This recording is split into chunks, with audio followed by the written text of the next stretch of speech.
নির্বাচনী বন্ড নিয়ে এবার মুখ খুললেন প্রধানমন্ত্রী নরেন্দ্র মোদী। বিরোধীদের উদ্দেশ্যে তার বার্তা, যারা আজ এই নিয়ে নাচছেন তারাই পরে আফসোস করবেন। ভোটের আগে নির্বাচনী বন্ড নিয়ে তরজা আরো জোরদার। আগেই নির্বাচনী বন্ডকে অসাংবিধানিক ঘোষণা করে বাতিল করে দিয়েছিল সুপ্রিম কোর্ট। তাই নিয়ে রাজনৈতিক টানাপোড়েন জারি।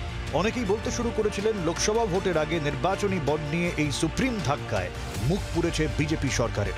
বড়সড় দুর্নীতির খোলসা হয়েছে, বড়সড় ধাক্কা খেয়েছে গেরুয়া শিবির। আর এই নিয়েই এবার মুখ খুললেন প্রধানমন্ত্রী নরেন্দ্র মোদী। একটি বেসরকারি চ্যানেলে সাক্ষাৎকারে প্রধানমন্ত্রী বলেন, আমাদের সরকারের আনা নির্বাচনী বন্ডের দৌলতেই অনুদানকারী ও অনুদানের উৎস খুঁজে বের করা সম্ভব হচ্ছে। 2014 সালের আগে নির্বাচনে কোথা থেকে টাকা আসতো, কে টাকা দিত, তা কি কোনো তদন্তকারী সংস্থা খুঁজে বের করতে পারবে? কোনো ব্যবস্থায় নিখুঁত নয় বলে দাবি প্রধানমন্ত্রীর। তার দাবি, খামতি থাকতেই পারে, যা শোধরানো সম্ভব।